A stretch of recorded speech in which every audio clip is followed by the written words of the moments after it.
insights. I won the bet from betting weekly. Because we win. That is our motto. Sometimes we win, sometimes we don't win. Don't give us the bird. Don't give us your stink eye. We try our best and we're successful. Come watch our show. Bet with the sponsors.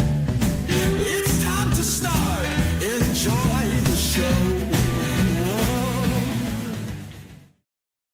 Welcome along to Betting Weekly Live. You're with Dan Roebuck alongside me, Sean Calvert, and we're going to be talking soccer and tennis over the course of the next half an hour or so. A huge and controversial game in La Liga on the agenda, and the action in Miami continues. We've got picks and leans from Sean to come. I'll give you some thoughts on that Barcelona game against Osasuna. Plus, we've got some League One football to finish with as well, and no doubt Sean will tell us why West Brom are great value at plus 220 to beat Norwich at the weekend. Sean, how are you?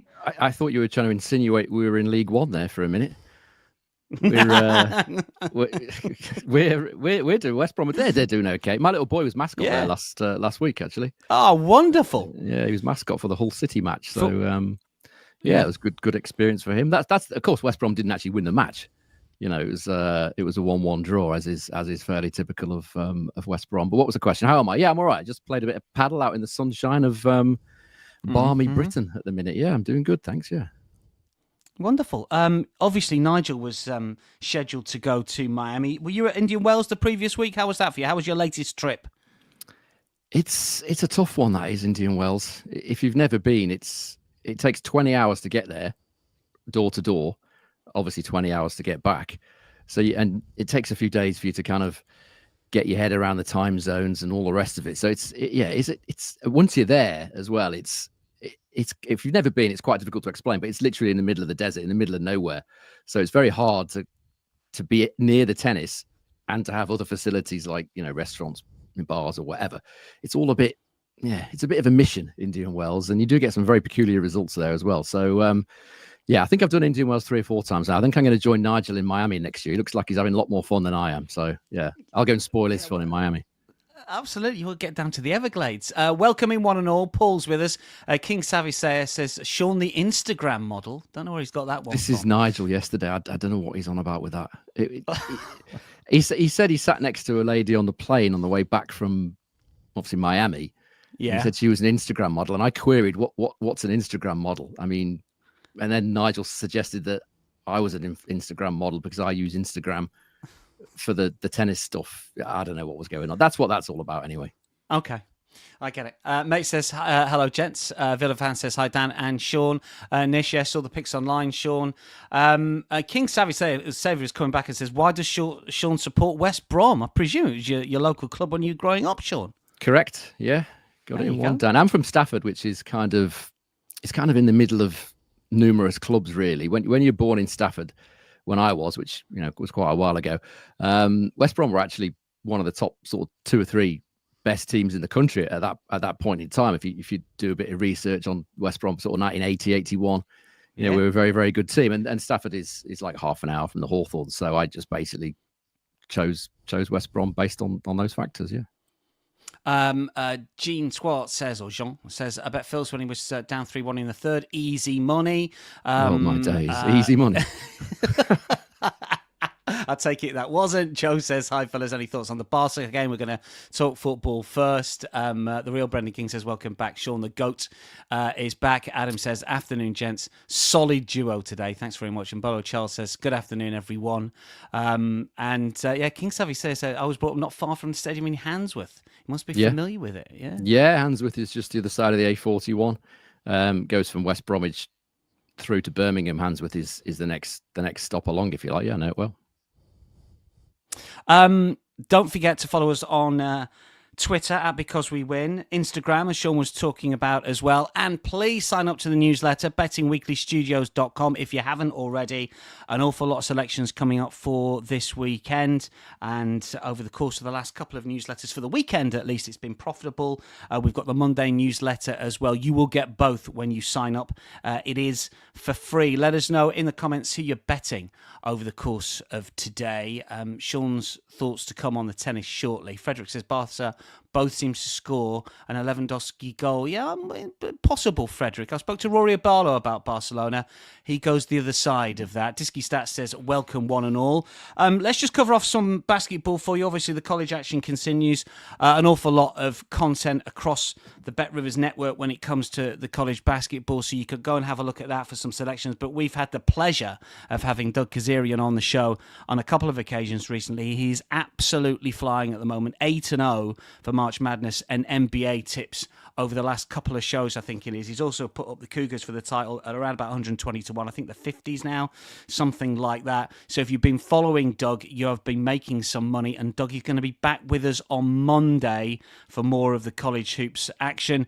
When it comes to some of the winners and some of the big bets coming up on the basketball, we had a $21,000 play on Illinois State, -6.5 on the spread, a live play at a short price at -335 against Cleveland State, which was a winner.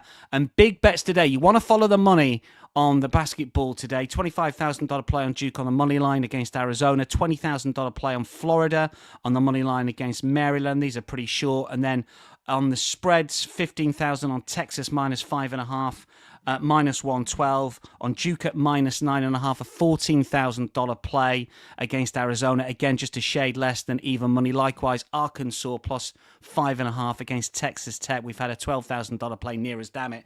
So if you want to follow the money, you're looking to follow Duke and Florida on the money line. We know they're short, but slightly better odds when it comes to the spreads. Texas, Duke, and also Arkansas. When it came to some of the other action last night in the soccer, this was a Women's Champions League game. We had an $18,000 play on Lyon, draw no bet against Bayern, which was a winner at +118.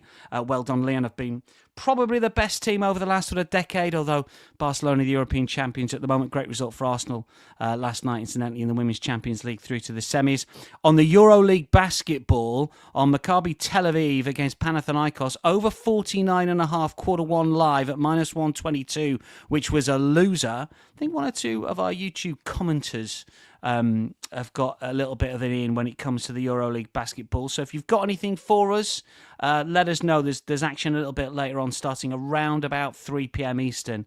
I think $15,000 play on the Lakers on the money line on the NBA against the Pacers, which was a winner at -118. And Sean, one for you. I don't know if this was your money. $20,000 play on Francisco Cerundolo +2.5 games at -162 against Grigor Dimitrov, which was a winner. Did you see that one coming? Would you have put 20 large on if it was you yesterday? On Cerundolo? Probably not, no. I don't think I put 20 large on anything at any point, to be honest with you. Could I get 20,000 on? Probably not. Would I want to? Probably not these days. No, probably not. Would I want to? I think I'd be carted off to the hospital, to be honest with you, if I was watching Cerundolo and anything more than I mean, he's a great player. I've talked about him numerous times on the show in the week. We've had several winners with him. Really unlucky last night. Ended up losing, having had a match point. I suggested that people, if they had the time when the show came out a few days ago, to back Cerundolo outright. He beat, obviously, Casper Ruud. Had a match point against Grigor Dimitrov. As far as the handicap was concerned, I mean, that particular punter, he must have ice in his veins. That's all I can say. Yeah, it was a real swingy affair, and Cerundolo should have won it in the end. Let's be honest, but that's the way it's been going with the outrights this season. They've been either struggling with injury, as in retired mid-tournament, withdrawn mid-tournament with injury or sickness, or losing from match point up, which was that one. One or two comments that we've had. I don't know if it's Jean or Jean. I think it's probably Jean, is it? I can't see your profile pic. Saying it's so obvious Zverev was going to somehow find a way to lose. Disky says, Dad, I blame Nigel for missing the shows. He's changed the show time, and now I'm still at work. Well, next week it'll go back, if you're watching in Europe, to the hour it was. Obviously, we keep it 11 a.m. stateside. We are a stateside-facing show, so it'll change back next week. I'll be Marrakesh then, so... Oh, this is your next trip. Well, Villafan says, can Sean hang around outside Moroccan healthcare facilities on his next trip before giving his next outright tips? You know the rule out, the likely retirements and forfeits. What is he talking about there, Sean? He's talking about the fact that I've had, I think, 9 outrights this year, and we're not even in April, that have lost due to the player either retiring mid-match or withdrawing mid-tournament with either injuries or sickness. The last one was Thomas Mahatch, which was a few days ago here in Miami. Obviously, he got through to the latter stage. He would have played Mensik. This is why Mensik hasn't played for a few days. He was supposed to play Mahatch. He withdrew sick, and that's what he's referring to, because I've had so many. I think it's 9 already this season. So you're basically sort of 10 units down with your players that haven't completed a tournament. They've started it, maybe played 1 match, maybe 2 matches, then either retired or withdrawn in the middle of the tournament. I mean, you wouldn't expect that many in 2 or 3 years, let alone 3 months. That's what you're on about. Well, regression, Sean, means surely from here on in, we're going to get some over the line. Is that? Well, that's what I thought. That's what I thought until Mahatch decided to withdraw a couple of days ago. Yeah, some the outrights are a funny business. It's high variance stuff. Sometimes you can have a couple of weeks, you get a 33-1 winner, 40-1 winner, and then you won't have anything for 6 months. And it's that sort of game. But I wouldn't have expected this. This is a very, very peculiar. I've never known this in 15 years. I've so many retirements and withdrawals in such a short space of time.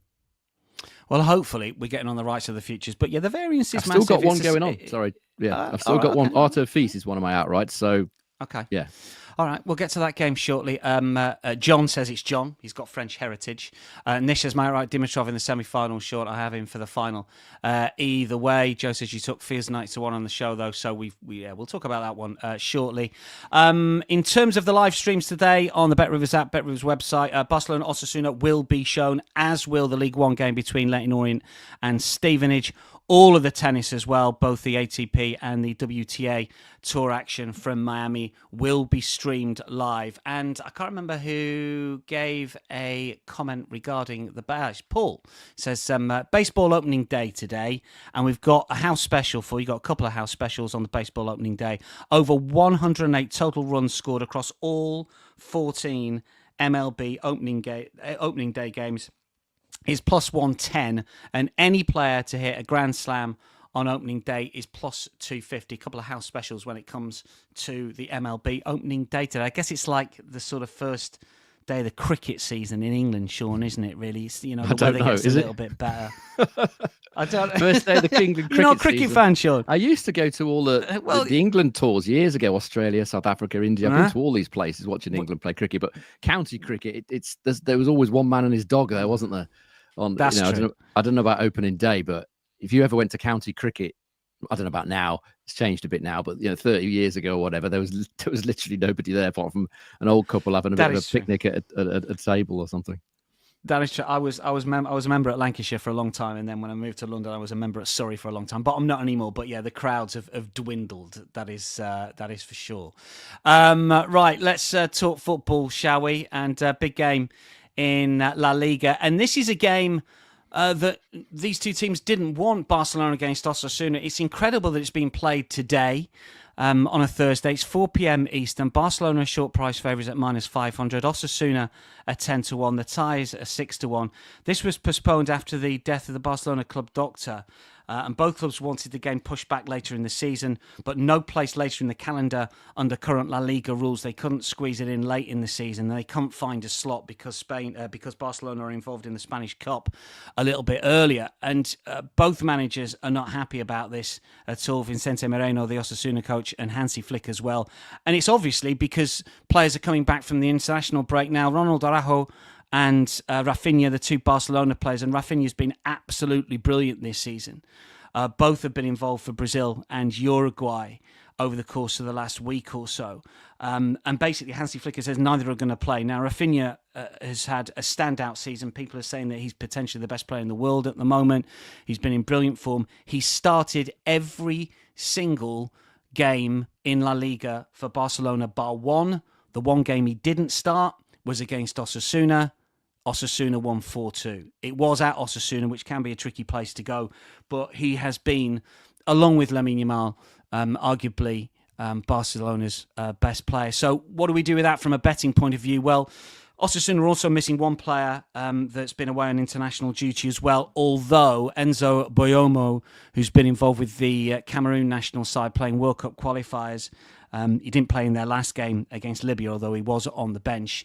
He is also coming back late to the squad. So whether that balances it out, maybe not. It's a difficult one. Rafinha's been excellent. Araujo missed the first 5 games of the season, so it's difficult to know what sort of impact one way or another he's had. I mean, it's a difficult one. Sean, I just want to bring you in briefly on just sort of rest for players and stuff, because it's one of those situations where, the bloke down the pub will always say, well, these players can play every day. What is wrong with them? You can get off a plane, have a day's rest, and play high-class soccer.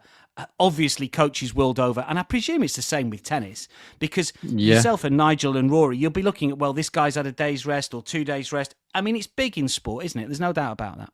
It can go the other way as well. I mean, Mensik, who we're about to talk about, hasn't played since Monday, I think, because of the rain. For one, delays, all that sort of stuff. The withdrawal of Mahatch. So he's not played since Monday. Is that a good thing or is it a bad thing? You don't know until the day. I mean, Mensik might have a shocker and say, "Well, I was a bit rusty. I haven't played for several days." It can go either way. It's something I look for on betting, particularly sort of later in the season, particularly on the Asian swing when players are perhaps a little bit demotivated. The US Open's finished. It's not a huge amount to play for. They've got to go all the way over to China. Play some matches there. Sometimes there's some jet lag there. So it is something that I look for. I mean, it obviously can go either way. I mean, should they be able to play every day? Probably not in this day and age in tennis anyway, because any player will tell you the courts are really slow now. The balls are really slow now. Every match is, every point's a war. It's really, really physical. Some players can handle it. A lot of players can't. But we've seen so many injuries this season, as I said. That's probably got something to do with the fact the courts are slow, the balls are slow. Recovery time, the physios, they really earn their money these days. No doubt about that. Well, when it comes to Barcelona, those 2 players, Hansi Flicker says, are not going to play. We've got over and under 3.5 is the line here, which is high. Now, it's an interesting one because people think Barcelona goals. It's as simple as that. And just looking at 1 or 2 picks here, I think that our Betting Weekly community are quite a shrewd bunch here. Because, let me just go back on 1 or 2 of the quotes here. Mate SK says under 3.5 goals. Joe Bamber says Barcelona are too short. Lovely Cell says Barcelona to win and under 3.5. Nish is on easy Barcelona win 2 goals. Maybe even win to nil. Win to nil sounds good as well. Joe Bamber saying unders 1-0, 2-0 expected as well. And Joe Bamber says they play Girona in 3 days' time, which is true. And the stats are interesting on this because 7 of Barcelona's 12 home games in La Liga have gone under 3.5 goals. If you bet every single under 3.5, you've got a return on investment of plus 10.3%. So unders, I think, is the way to go here. It's minus 104, as you can see. Osasuna, 8 of the last 9 home and away in all competitions have gone under as well. And in terms of their profit and loss over the course of this season away from home, you're about level if you've played Osasuna under 3.5. Obviously, when it comes to Barcelona, the expectation is for Barca to score an awful lot of goals and maybe to win on the handicap as well. The Asian line is -2, but they've only managed to cover for a full cash 5 of their last 16 in La Liga, and it's around about even money. So although there's a lot of narrative around the fact that Barcelona are missing 2 key players, one in particular in Rafinha, I think the general betting consensus might be to look for unders and also look for Barcelona maybe to win 2-0, 3, maybe not 3-0, but certainly 2-0 or even 1-0 if you want to go for a little bit bigger in terms of prices. I did speak to Rory Barlow, our man out in Madrid, about this game, and he suggested that Barcelona both teams to score no might be a play, or Barcelona to nil, which is the same thing effectively, isn't it, at plus 128. Both teams to score no is plus 114. And he also threw in Ferran Torres as an anytime goal scorer pick as plus 116. Villavan says Osasuna plus 2 on the Asian line. Yeah, I get that. It's an interesting one. I think unders is the way to play it here. I think if you go under... And the other thing as well is one of our commenters suggested, Barcelona playing at the weekend, and they've got 7 games in 20 days. So it's one of those situations where Hansi Flick might think if they are a goal to the good or 2 goals to the good with 20 minutes to go, there'll be a bit of rotation, and that might be that. In terms of where we've seen the money come for the Barcelona-Osasuna game, 98% of the money, 98% of the tickets on Barcelona. Most of the money's come for overs, 74% of the money, 56% of the tickets. We've had a 4,000 play on Barcelona, over 2.5 goals at minus 147, $1,000 play on Fermin Lopez, over 0.5 shots on target at minus 111, and a near $1,000 play on Barcelona, under 1.5 total cards at plus 104. So for my money, I'm going to play under 3.5 at minus 104. As we say, Rory went Barcelona to nil at plus 128. Have a look at Ferran Torres, anytime goal scorer, at plus 116. So that's the football for now. That's the soccer for now. Let us know what you think on the comments while myself and Sean, or mainly Sean, chat tennis. Well, all of Sean, if we're honest.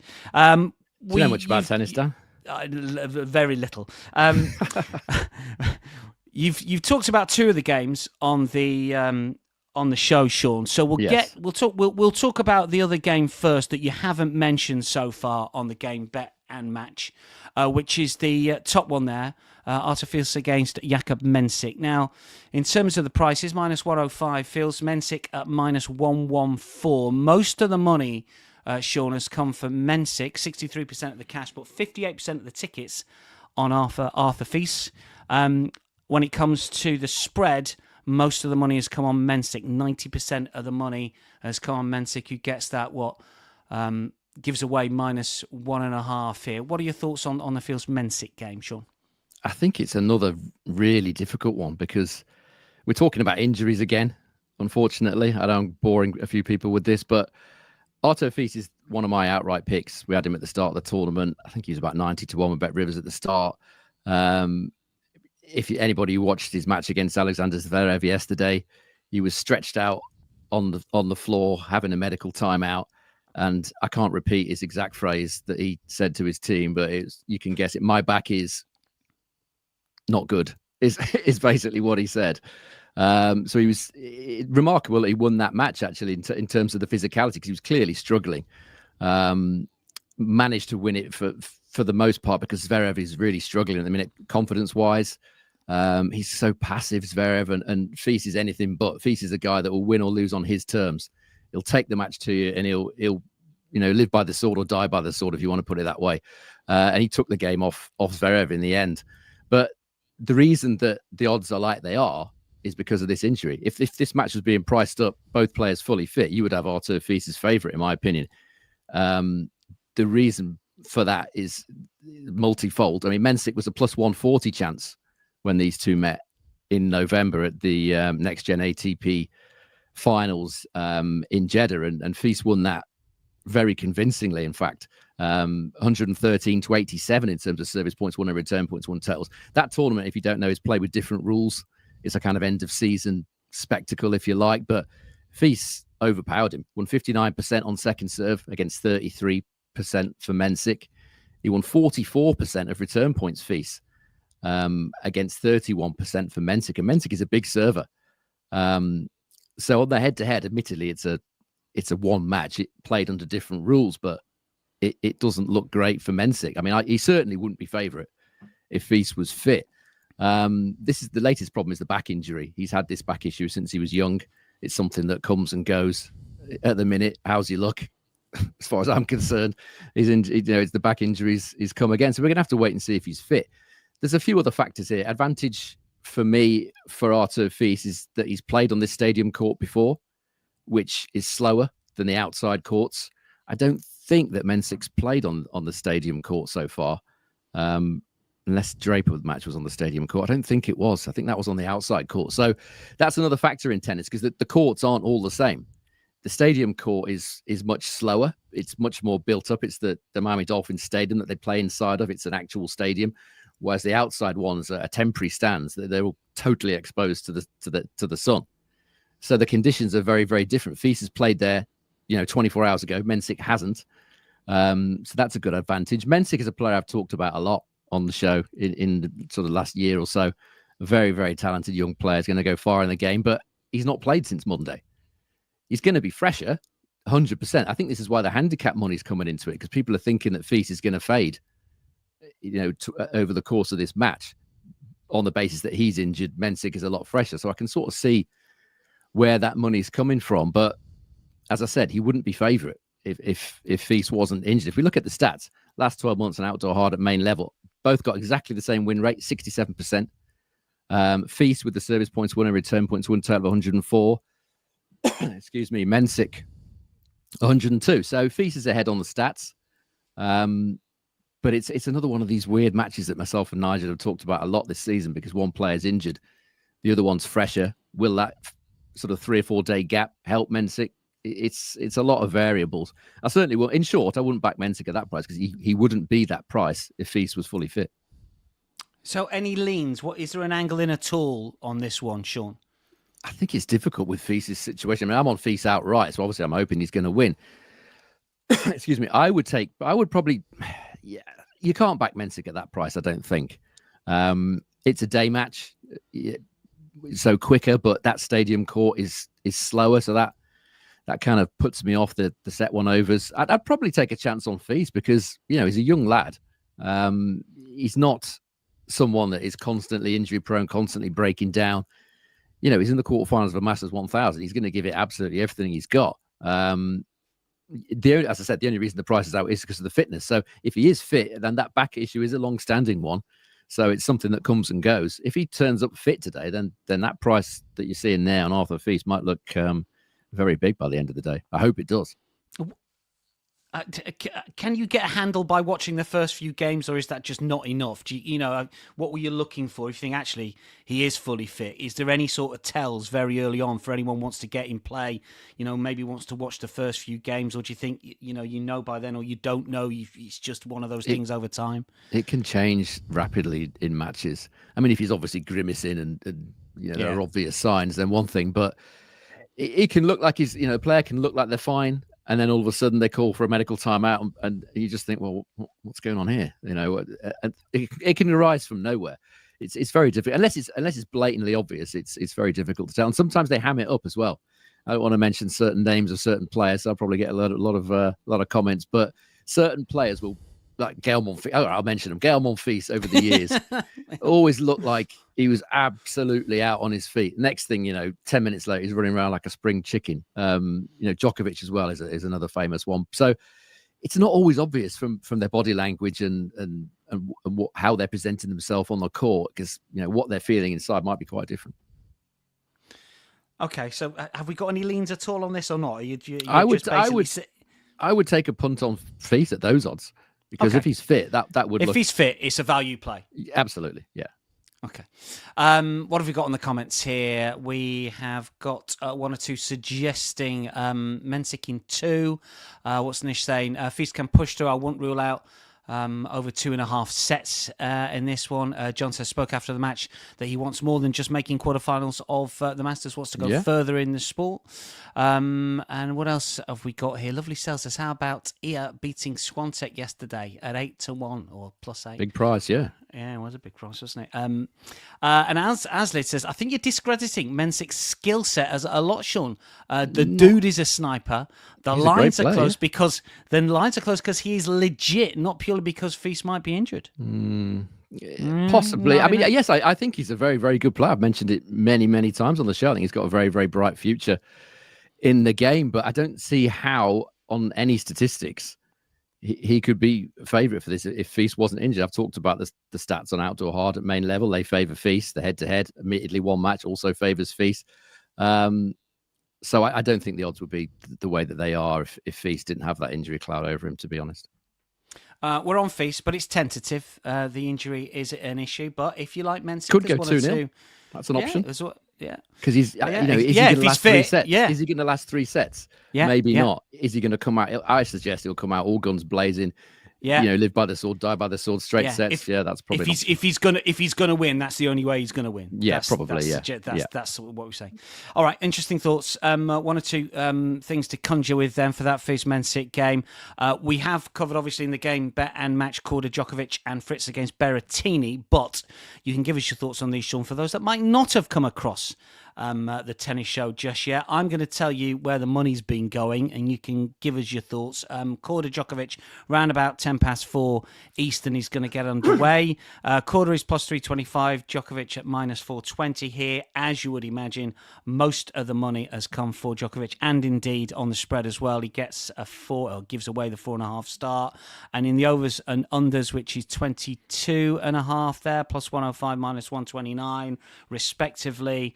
Money for unders, but tickets for over. So the sort of public money has come for the overs, but the Shrewdies are looking for something quick here. $3,000 play on Korda, plus 4.5 on the game handicap at minus 141. Sean, let us know your view on this one. I think it's hugely risky. Very, very. Again, we're talking about injuries. Sorry to bore people, but Korda has got a wrist injury. Picked up. He's had several wrist injuries over the last few years. Actually, injured it again in the Gael Monfils match, then withdrew from the doubles. The positive side, if you're backing Korda, is that he's had an extra 24 hours that he didn't think he was going to have to play this game. This was supposed to be played last night, but in a very unusual move for tennis, they delayed it because the ladies' match that was on beforehand, featuring I think it was Raducanu, went on for quite a long time, as did the matches before it. I think they all went to 3 sets. And they'd scheduled these 5 matches, but they couldn't actually fit them in. So he's had 24 hours more to recover. So this is slightly different to the way that myself and Nigel looked at it yesterday. But we're still asking the same questions: Is this wrist good enough for him, Korda, that is, to beat Novak Djokovic, to play first of all, to play to his normal level, and then to beat Djokovic? It's difficult. This could go either way. Again, we're talking about injuries. Korda hasn't got any pressure on him here, really, because everyone knows he's injured. He's playing Novak Djokovic. He's hardly played, really, over the last few months, Korda, had so many injuries. He did practice yesterday, apparently. I've been told that he practiced yesterday without any obvious signs of discomfort. We know he's a top-class player, Korda, when he is fit, when he is confident. Does that apply at the minute? We don't know.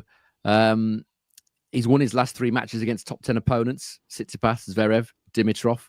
In short, I could go on for a while about this, but in short, when he's, I'm not sure we've got time for all this. In short, when he's fit, when he's confident, when he's playing well, all those things matter with Korda, because he is not the strongest mentally. He generally tests the best. So I can see where the overs money is coming from. Yeah. But all of it is shrouded in mystery because of this wrist injury for Korda. Injuries is the theme of the show at the moment. Rebecca says Feast got less than 24 hours, talking about the other game of rest while Mensik hasn't played for a few days. A lot of people like Mensik here. So maybe it is a thing. And producer Troy put something in the comments talking about, agree with Sean, rest can go both ways. Maryland's 15, 7 and 1 against the spread with 2 to 3 days rest, but 3 and 7 with more than 3 days rest. So you can spin it. You can spin it both ways. You could, yeah. Sometimes. So I think with things like the rest, we always tend to remember the ones that sort of go either against us or in our favour, but we haven't got a huge sort of archive of knowing. Well, I haven't anyway, when it comes to players and football teams as well. I have, and my players. I remember every loss, Dan. Don't worry about that. All right. Yeah. But it's one of those things that I think it definitely goes both ways. Lovely Cell says he likes the unders on Joker's match with that one. And Nishes, he's got plus 21.5 games on Novak match last night, when placed at 1 at 89. So did yourself and Nigel have a play on this one or not, Sean? What was did you have an official pick or a lean on the Korda? No, I mean, game? Yeah, the official, no, it wasn't an official pick. It's obviously the guy's struggling with a wrist injury. Let me see if I can bring it back up. I think I went set 1 overs, which was over 10.5 games in set 1 plus 205 at Bet Rivers. Very tentative pick, based on the fact that Korda tends to keep it very, very close, very tight, plays a lot of tie breaks against the top players. As I said, we're guessing on his fitness situation, but that would probably be where I would go if I thought Korda was fully fit. Fritz Berrettini, Fritz minus 195, Berrettini plus 160 here. 84% of the money, 68% of the tickets on Taylor Fritz. 80% of the money, 56% of the tickets on Berrettini on the spread. So bettors liking Berrettini with the start, but the money line, the favourite is being bet. We've had a $2,500 play on Berrettini, plus 3.5 at minus 265. Obviously, you can use the slider on the Bet Rivers app and the website, so you can go a little bit shorter and get the better start. Any thoughts on Fritz Berrettini? Did you have a play with this one? Yeah, I mean, the one that I put up was it was a lean, but minus 2.5 games on Fritz. That's changed now, the price. It was 1.98 when I talked about it yesterday, around about minus 102. I think it's 1.91 now, just looking at the live page. So that's been better. No, I can see why. I mean, this matchup does favour Taylor Fritz. The scheduling of this game, we didn't know when we talked about the match on Game Bet Match yesterday. We often don't. 90% of the time, we don't know what the scheduling is. This is a later match. I don't think that's going to favour Berrettini. He needs the conditions to be as quick as possible for his serve. It's a good match. It has been a good matchup for Taylor Fritz. The head-to-head is overwhelming. Fritz has had quite a lot of injury issues this season as well, but he seems to be over that now. The head-to-head is massive in favour of Fritz. 112 to 88 in terms of service points won and return points won totals over the course of all their meetings. And it's kind of easy to see why, because Fritz's backhand is more solid. It's much more reliable, much more dependable. It's a better shot, in short, the Berrettini's. Berrettini's is improving a little bit, but it's still his weakness that everybody knows. The return of serve is better as far as Taylor Fritz is concerned. So the night match as well doesn't favour Berrettini, as I've said. I could talk about the stats of the head-to-head, but in short, it massively favours Taylor Fritz. Matches against the current top 20 over the last 12 months on hard courts also massively favours Taylor Fritz. I wouldn't be playing the overs because both of these guys have won a lot of return points this tournament, a surprising amount, particularly for Berrettini. He's won 40% of return points, which is very, very big for him. Fritz, 46% of return points. And this is a night match. So it's a night match on the slower stadium court. So I certainly wouldn't be going that over 24.5. I still like Fritz minus 2.5 games here. I think it's a good matchup for him. And as I said, the slow conditions, I don't think favours Berrettini. Minus 104, if you want to follow Sean in with that one. Obviously, there's plenty of chat and discussion between Sean and Nigel when it comes to those games. You can still revisit the show because that later game is off around about 7 p.m. Eastern, I reckon. That is the tennis done for now, but I will ask Sean for what is his favoured play.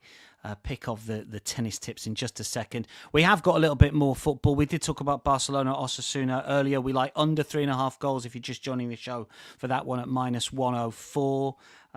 Don't think that Barcelona will cover the spread. They might do, but they've had a little bit of trouble against teams that play 5 at the back, and Osasuna listed in a lot of the Spanish newspapers are playing 5 at the back tonight, which they don't generally do, so it might be a little bit tougher for Barca. But we just want to sign off before we get Sean's best play on the tennis with a little bit of League One football. This is live on the Bet Rivers app, incidentally. Orient here are plus 118, Stevenage plus 230. Orient 5 points outside the playoffs, snapped a run of 5 straight losses with a 2-1 away win at Blackpool last time out. On the money line, I spoke to Jack Wright. He says Orient are sort of coming out of their stupor and they really need to win. Stevenage have got nothing to play for. He was a sort of tentative lean on the money line, I think, with the O's. But more pressingly from Jack, he said that over 2.25 goals at minus 103 might be a play. 8 of the last 10 O's games have been over 2.5 goals. Only 2 of the last 6 Stevenage games over 2.5 goals, but Orient need the win and potentially over 2.25 at minus 103. You can see over 2.5 if you want to go a little bit bigger, plus 128. And a couple of goal scorers to look out for. Charlie Kelman, even though Orient had a bit of a dip, they lost 5 on the spin, he was still scoring goals. He's got 6 in his last 8. He's got 14 this season. He's plus 255 anytime goal scorer. And on the stats, that would certainly represent a bit of value since the turn of the year. And one that Jack gave me, we know that Jack likes to put up some big prices when it comes to anytime goal scorers. Carl Piergiani who scored for his team and indeed in the other goal against Reading in a 1-1 draw. So a goal and an own goal last time out. But he's a 10-1 shot. He's not listed there. He's plus 1,000. Pierre Janey to score at any time. He's only got a couple this season, but he usually weighs in with a few more. He got 4 last season, 7 prior to that. 10's his best. Very good in the air. 75%. Of the headed duels he's won. He is a centre-half. He always comes up from corners. 36 attempts at goal this season, 25 headed attempts. So he's a guy that gets goals from headers. Both of his goals are from headers. And I'm told that Orient are a little bit weak when defending set pieces from Jack. So have a look at those two. Kelman, plus 255. Pierre Janey, who is around about 10-1, plus 1,000 for the anytime goal scorer list. When it comes to the money, most of the money on the tickets for Leyton Orient, and most of the money, 91% of the money, 75% of the tickets on the overs. That is a game that you can see live on the Bet Rivers app, as is that Barcelona game, incidentally. I mean, it's a toss-up, Sean. I don't know. League One or Barcelona? You got your Bet Rivers app open. What are you watching? Difficult one, isn't it? I mean, Leyton Orient, they're not too far from me here. Actually, I could probably drive down there in about 45 minutes. Watch a bit of that. Son. Yeah, tennis is on though, get down so there. probably watch the tennis from the comfort of my lounge. I thought you were going to ask me my opinion on the match. Then I got it's a bit difficult scared. One. Sean, thanks for your company. Best bet. We've I know you've put up a few on the Game Bet and Match, but we've talked about three games for the ATP Tour in Miami tonight. If you're advising our viewers today, what would be your best play? I think it would have to be the one that doesn't involve a bunch of injured players, which leads me to only being interested in Fritz against Berrettini. I think Fritz is going to win this. I think he'll win it minus 2.5 games. It's not a massively strong, but it's out of the 3 that I've talked about. That'd probably be where I would go. Yeah. Great stuff. And will West Brom win at the weekend? You never answered the question at the top of the show. They're plus 210 to win at Norwich at the weekend. Are we betting them? This is away, isn't it? Yeah. Yeah. We never. That's got draw written all over it. That has. we never win. We never win anyway. Most of our matches are draws. You're in the playoffs, Sean. Yeah, but the top 4 are like a million miles ahead. The 5th and 6th places, that could go to any one of about 6 or 7 clubs. Look, we're a club in transition. We had Carlos Corberán. We played a very specific way. Yeah. Tony Mowbray's come in and basically thrown that in the bin.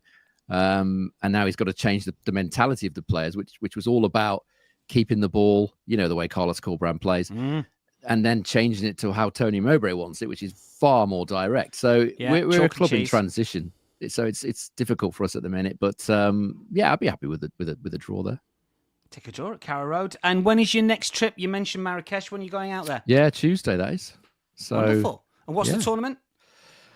It's the ATP Marrakesh. I think it's got a very long name. I think it's to do with King Hassan the second something or other, Morocco Championships or something. No one refers to it by that. It's ATP Marrakesh basically. Right. I've been there before. Okay. I made it rain there before, incidentally.